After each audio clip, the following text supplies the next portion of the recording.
नमस्कार, मैं आश्रुति और आप देख रहे हैं नेक्स्ट 9 न्यूज। हरियाणा के विधानसभा चुनाव हाल ही में संपन्न हुए हैं।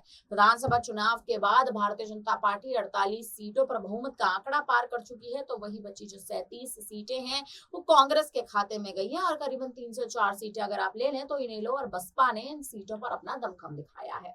लेकिन दूसरी ओर लगातार चर्चाओं में बने हुए हैं उत्तर प्रदेश की राजनीति से पनपे चंद्रशेखर आजाद, जिन्होंने हरियाणा में अपना एक बड़ा दमखम दिखाया।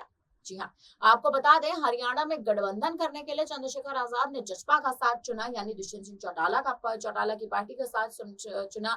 लेकिन दुष्यंत सिंह चौटाला का इस बार का जो चुनावी रेट था, वो जिस तरह से पिछड़ता नजर आया, वो देखकर सबकी आंखें कहीं ना कहीं चौंकती रह गई।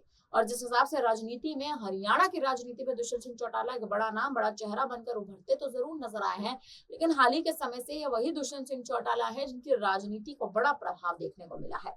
और साफ तौर पर दुष्यंत सिंह चौटाला ने 12 सीटें चंद्रशेखर आजाद को जो दी थी, बची सीटों पर खुद चुनाव लड़ते नजर आए थे।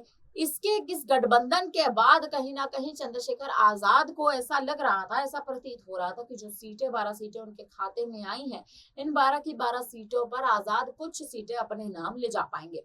लेकिन हरियाणा की जनता ने चंद्रशेखर आजाद को वो तवज्जो नहीं दी जो तवज्जो उत्तर प्रदेश की राजनीति में चंद्रशेखर आजाद को देखने को मिली थी। हालांकि अब कहा यह जा रहा है, माना भी ये जा रहा है कि चंद्रशेखर आजाद जो कहीं ना कहीं इस बार यूपी में चमकते सितारे की तरह उठे थे, संसद पहुंचकर बड़े बयानबाजी करते नजर आ रहे थे, अब वही चंद्रशेखर आजाद जो है वो हरियाणा में आखिर क्यों बड़ा कमाल नहीं दिखा पाए।